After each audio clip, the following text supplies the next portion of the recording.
to Through the Bible. Let us continue with Daniel and King Nebuchadnezzar's story. Proud king is humbled. Daniel chapter 4, 1 to 37. Nebuchadnezzar was king of the Babylonians and ruled over the most powerful empire in the world. God had allowed him to win battle after battle and come to power to teach the disobedient people of Israel a lesson. They were now working as slaves in his kingdom, but success had gone to Nebuchadnezzar's head, and he was boastful and proud. He would not give any glory to God.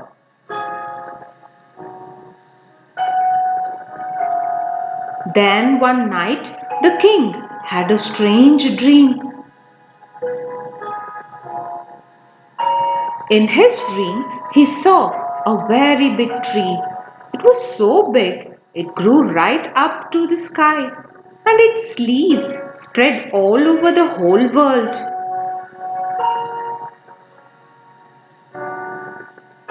The tree grew fruit which dropped down to feed many animals. And many different birds lived among its huge branches. While the king was looking at the tree, an angel came down and ordered, "Cut down the tree, shake off the leaves, and scatter the fruit. Drive the animals and birds away. Leave just the tree stump and fix a band of iron and brass around it." The king heard the angel talking about him. "Let grass grow on him and rain fall on him, and let him live like an animal. He will live like an animal for 7 years." The angel then said why this was going to happen to the king. "God is all powerful, not you. You will learn that God rules over people and He is in control." When the king woke up, he ordered all the wise men in his kingdom to come to him. "Tell me what my dream means," he demanded. But none of the wise men, magicians, or advisors could explain what the king's dream meant. Then Daniel, who loved, trusted, and obeyed God, came to see the king. "I know no secrets trouble you," the king said. "Explain my dream to me." Daniel asked God for help. Then he waited. An hour later, God told him what the king's dream was all about. Daniel went back to the king. "Tell me what the dream means, even if it is bad news." Daniel replied, "Well, it is bad news, and your enemies will be pleased.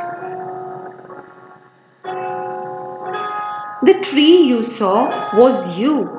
It was cut down because you will be cut down, and you will be cut down to size for 7 years." "But why is this going to happen?" the alarmed king asked. "It's because you are wicked and don't show any mercy to the poor," Daniel replied.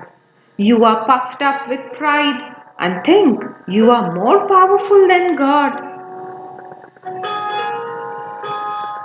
"Of course," Daniel continued, "if you repent and do what is right, God will not punish you." Daniel left the king, and for a whole year nothing happened. The king stayed rich and healthy. His kingdom prospered, and everything went well until one day he was looking at his magnificent palace, and his heart swelled with pride. "This is my great empire," the king boasted.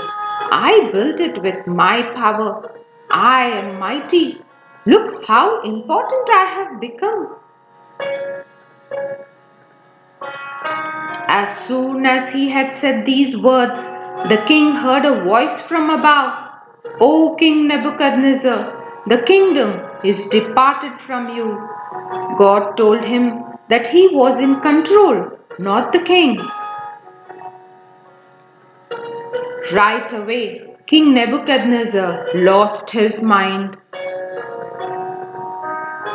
He left his palace and ran off into the countryside. He just went wild. The king was blown about by the wind and soaked by the rain. His fingernails grew long like a bird's claws. He lived like a wild animal for 7 years. Then he got his mind back. King Nebuchadnezzar had learnt that God does whatever he likes in heaven and earth. No one, not even a king, can challenge him or question what he does. The Most High God lives forever and ever. His kingdom never ends. He commands his armies and the people of the earth. He was sane again and returned to the palace. Blessed be the Most High God. King Nebuchadnezzar was now a humbler man and a much better ruler. He realized that he was king of Babylon not by his power but because God had allowed him to succeed. He wrote, "Now I, King Nebuchadnezzar, praise and extol the King of heaven. All his works are true and all his ways are just, and he humbles those who walk in pride."